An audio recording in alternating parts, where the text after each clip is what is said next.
नमस्कार दोस्तों। Supreme court में एसआईआर पर चली 3 दिनों तक लंबी बहस के बाद आज याचिकाकर्ताओं की जीत हुई है और चुनाव आयोग को जबरदस्त झटका लगा है। करीब करीब हर रोज 3-3.5 घंटे की बहस सुप्रीम कोर्ट में जस्टिस सूर्यकांत और जस्टिस बागची की बेंच में हो रही थी। देश के दिग्गज वकील याचिकाकर्ताओं की तरफ से, जिसमें एडीआर है, बहुआ मोइत्रा, मनोज झा, योगेंद्र यादव, उनकी तरफ से वकील जिसमें गोपाल शंकर नारायण, कपिल सिब्बल, अभिषेक मनु सिंघवी, प्रशांत भूषण, वृंदा ग्रोवर, तमाम वकीलों की जमात ने लगातार दलीलें दी कि किस तरह से चुनाव आयोग की मंशा संदिग्ध है और किस तरह से चुनाव आयोग जानकारियां छिपा रहा है और किस तरह से वोटर्स के मताधिकार पर कुठाराघात हो रहा है, वोट काटे जा रहे हैं। तो आज सुप्रीम कोर्ट से अहम फैसला है। बहुत सारे लोगों को लग रहा था कि सुप्रीम कोर्ट याचिकाकर्ताओं के पक्ष में फैसला देगा, इसकी उम्मीद कम है। चुनाव आयोग को राहत मिलेगी या चुनाव आयोग जिस तरह से एसआईआर कर रहा है वो उसी तरह से जारी रह सकता है, ऐसा अंदेशा बहुतों को था। लेकिन सुप्रीम कोर्ट से जो आज फैसला आया, जैसा कि मैंने कहा, एसआईआर पर इन तमाम याचिकाकर्ताओं की, योगेंद्र यादव जैसे लोगों की बहुत बड़ी जीत हुई और बहुत बड़ा झटका चुनाव आयोग को। क्या कहा है सुप्रीम कोर्ट के जजों ने? और मैं लगातार 3 दिनों से 3 घंटे 4 घंटे तक सुप्रीम कोर्ट की उस प्रोसीडिंग को, दलील, सुनवाई, सबको लगातार सुन रहा था, देख रहा था। आज भी मैं सुन रहा था। तो पहले बताता हूं कि सुप्रीम कोर्ट के जजों ने, सुप्रीम कोर्ट की बेंच ने फैसला क्या दिया, आदेश क्या दिया, और उसके बाद आज जो जिरह हो रही थी, किस तरह से चुनाव आयोग के वकील राकेश द्विवेदी बार बार सुप्रीम कोर्ट के जजों की तरफ से जो बातें कही जा रही थी, जानकारियों को सार्वजनिक करने के जो निर्देश या सवाल जवाब हो रहे थे, उसको किस तरह से उससे अपनी असहमति जता रहे थे, ये भी इसी वीडियो में आगे। लेकिन सबसे पहले चुनाव आयोग के लिए सुप्रीम कोर्ट ने कहा कि 65 लाख की लिस्ट, जिसको लेकर लगातार बवाल और सवाल है कि 7 करोड़ 90 लाख वोटर्स में से लगभग 65 लाख वोटर्स के नाम कटे हैं, जिसमें कहा जा रहा है 22 लाख 30 हजार वोटर मृतक हैं, परमानेंटली शिफ्टेड और एब्सेंट 36 लाख 20 हजार हैं, और दूसरी जगह भी वोटर हो सकते हैं, डुप्लीकेट वोटर 7 लाख के आसपास। सुप्रीम कोर्ट ने आज कहा अपने फैसले में कि इन वोटर्स के बारे में आपको विस्तार से चुनाव आयोग को जानकारी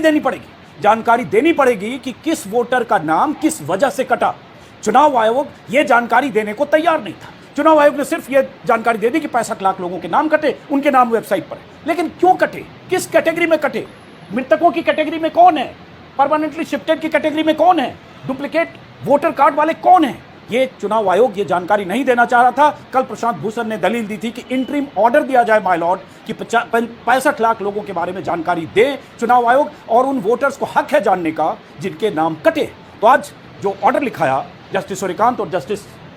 बागची ने, उसमें उन्होंने कहा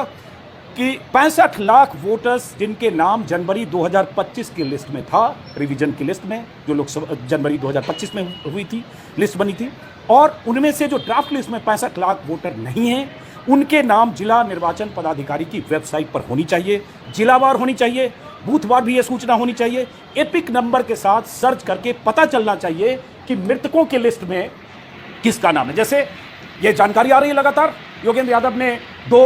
मुर्दा वोटर को भी परसों सुप्रीम कोर्ट में खड़ा कर दिया था। 10-12 मुर्दा वोटर से, मुर्दा मतलब जो जिंदा है लेकिन एसआईआर की ड्राफ्ट लिस्ट में मुर्दा, उनसे राहुल गांधी भी मिले थे परसों। तो सुप्रीम कोर्ट ने कहा कि अब एपिक नंबर से किसी भी आदमी को यह जानकारी मिलेगी कि उसका नाम क्यों कटा, तो यह सूचना देनी होगी जिला निर्वाचन अधिकारी की वेबसाइट, मतलब डीएम के वेबसाइट पर एपिक नंबर से जानकारी देनी होगी, जो चुनाव आयोग नहीं देना चाह रहा था। आज भी बहुत जिरह हुई इस पर। उसके बाद जजों ने कहा कि पब्लिक को इसके बारे में अवेयर किया जाए कि वो ये जानकारी कैसे जुटा सकता है। कोई वोटर जिसका नाम कटा, जैसे उन्होंने नाम लेकर कहा जस्टिस सूर्यकांत ने कि अगर अनीता कुमारी का नाम कटा या पूनम देवी का नाम कटा क्योंकि उनकी डेथ हो गई, तो पूनम देवी के परिवार को पता चलना चाहिए कि उनका नाम क्यों कटा। वो अगर एपिक नंबर डालें तो पता चल जाए कि उनका नाम इसलिए कटा। और किसी अनीता देवी का नाम कटता है तो अनीता देवी अपना एपिक नंबर डालें, उनका नाम पता चलना चाहिए कि उनका नाम क्यों कटा, मतलब वजह पता चलनी चाहिए, जिस वजह को छुपा रहा था सुप्रीम कोर्ट में भी और न बताने को तैयार था लगातार चुनाव आयोग। तो उन्होंने कहा कि यह जानकारी एपिक नंबर के साथ, सर्चेबल ऑप्शन के साथ वेबसाइट पर जानी चाहिए और 3 दिन में यह करना होगा।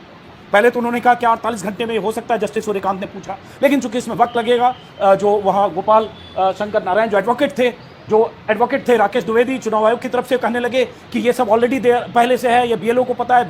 है, लेकिन गोपाल शंकर नारायण ने कहा कि माय लॉर्ड ऐसी कोई वेबसाइट नहीं है जिस पर ये अपलोड करेंगे, वो बनाने में वक्त लगेगा। तो ये तय हुआ कि 3 दिन में वेबसाइट ऐसी बने अगर जहाँ नहीं है, और उस पर अपलोड हो और उसकी जानकारी वोटर्स को इस तरह से दी जाए। एक अहम ऑर्डर में कहा कि वर्नाकुलर जो प्रेस है, अखबार है, और जो वहाँ के प्रमुख अखबार हैं बिहार के, जो लार्जेस्ट सर्कुलेशन वाले अखबार हैं, उन अखबारों में, अधिकतम सर्कुलेशन वाले अखबार में, वर्नाकुलर और अंग्रेजी अखबारों में विज्ञापन दिए जाएं, आसान भाषा में दिए जाएं, ताकि पब्लिक को पता चले कि अब वो जानकारी अपनी एपिक नंबर के साथ कैसे प्राप्त कर सकता है। यही पैनिक पूरे बिहार में है कि जिनके वोट कटे उन्हें पता नहीं, और न सिर्फ 65 लाख बल्कि बहुत सारे लोग, ऐसा अंदेशा है कि ऐसे हजारों लोग हर जिले में हैं जिनका वोट कट गया, उन्हें पता नहीं, और उसके बाद वो परेशान होकर पूछ रहे हैं कि हम कहाँ से पता करें कि हमारा क्यों कटा या क्यों। खैर, तो ये, और उसके बाद कहा गया कि सूचना, ये जो चेंजेज का या एपिक नंबर के साथ सर्च करने वाली जो जानकारी सूचना है, वो टीवी और रेडियो पर भी प्रसारित किया जाए। मतलब इसको अधिकतम प्रसारित इस तरह से किया जाए, प्रचारित और प्रसारित, ताकि हर वोटर को पता चल जाए कि उसे अब अपने नाम के साथ ये खोजना है कि अगर वो 65 लाख की लिस्ट में है, अगर ड्राफ्ट लिस्ट में उसका नाम नहीं है, तो वो कैसे अपने बारे में जान सकता है। उन्होंने कहा जिला निर्वाचन अधिकारी को, वकीलों ने कहा कि ये सूचना सोशल मीडिया पर भी दी जानी चाहिए, क्योंकि सोशल मीडिया का दौर है, और हर जो अधिकारी हैं, जिला निर्वाचन अधिकारी, सीईओ बिहार जो हैं, उनके सोशल मीडिया वेबसाइट्स या जो ट्विटर हैंडल है उस पर भी देना चाहिए। फिर जस्टिस सूर्यकांत और जस्टिस बागची ने कहा कि जिला निर्वाचन अधिकारी को अपनी सोशल मीडिया वेबसाइट पर भी ये डिस्प्ले करना होगा। एक और अहम बात हुई, आधार कार्ड को लेकर लगातार बहस हो रही थी शुरुआती सुनवाई में। आपको याद होगा जब जस्टिस धूलिया, सुभाष धूलिया और जस्टिस बागची की बेंच में शुरुआती सुनवाई हुई थी, तब भी उन्होंने, जस्टिस धूलिया ने कहा था, पूछा था कि आप क्यों नहीं आधार और वोटर कार्ड को शामिल करते हैं, क्यों नहीं कंसीडर करते हैं। चुनाव आयोग जिद पर आ रहा था, आज भी आ रहा था, कल भी आ रहा था, लगातार। लेकिन कहा गया, जजों की तरफ से कहा गया कि पब्लिक नोटिस में यह मेंशन किया जाएगा कि एग्रीव्ड पर्सन अपना क्लेम आधार कार्ड के साथ सबमिट कर सकते हैं। मतलब इन 65 लाख लोग में अगर कोई मृतक हैं जो वाकई जिंदा हैं, ऐसे जिंदा लोग आ रहे हैं, अगर एब्सेंट और शिफ्टेड लोग हैं जो वाकई शिफ्टेड या एब्सेंट नहीं है लेकिन उनका वोट कट गया, चाहे वो माइग्रेंट हो, लेबर के तौर पर कहीं काम करते हो, या देश के किसी और हिस्से में कोई मेहनत मजदूरी कुछ भी करते हो, सबके ऐसे बहुत सारे लोगों की शिकायतें आ रही कटे, तो वो लोग इसमें अपनी अपील कर सकते हैं, क्लेम कर सकते हैं एग्रीड पर्सन के तौर पर आधार कार्ड को सबमिट करते हो। मतलब आधार कार्ड को भी पहचान पत्र मानने के लिए सुप्रीम कोर्ट ने चुनाव आयोग को कहा, जिस आधार कार्ड को निराधार सुप्रीम कोर्ट ने लगातार, या चुनाव आयोग कहता रहा कि ये कोई नागरिकता का पहचान पत्र नहीं। खैर, ये एक बड़ा फैसला सुप्रीम कोर्ट ने कहा कि 65 लाख वोटर के बारे में हर बूथ लेवल ऑफिसर के दफ्तर में नोटिस बोर्ड पर उस इलाके के जो 65 लाख में से जो लोग उस बूथ पर जिनके कटे, मान के कहीं 600 या 800 या 1000 कटे, तो बीएलओ के नोटिस बोर्ड पर हो। फिर दरअसल बीएलओ का कोई दफ्तर होता नहीं, बीएलओ प्राइमरी स्कूल के टीचर होते हैं, वो तो स्कूल में कहीं काम करते हैं। तो फिर कहा गया कि बीएलओ का कोई दफ्तर नहीं होता, फिर कहा गया कि ब्लॉक ऑफिस में हो। जस्टिस सूर्यकांत ने कहा इससे बेहतर होगा कि पंचायत ऑफिस और ब्लॉक ऑफिस में ये डिस्प्ले किया जाए कि उस इलाके में कितने लोगों के वोट किन वजहों से कटे। बार बार ये समझाने की कोशिश कर रहा हूँ, किन वजहों से। सारा खेल इसी वजह में कि अगर ये पता चल गया कि ये लोग शिफ्टेड नहीं है, ये एब्सेंट नहीं है, इनकी गड़बड़ी से काटी गई, गलत इंटेंशन से काटा गया, ये मृतक नहीं है, इनमें से बहुत सारे लोग, हजारों लोग गलत वजह से काटा गया, तो ये अब वो जब डिस्प्ले होगा तो उनको जानने का हक है, उनको पता चलेगा कि उनका नाम क्यों कटा। सुप्रीम कोर्ट ने कहा कि हाँ, पब्लिक को मैनुअल लिस्ट से पता चलना चाहिए कि उसका नाम क्यों बाहर किया गया। बार बार दोनों जजों ने कहा कि लोकतंत्र में सिटीजन को, वोटर को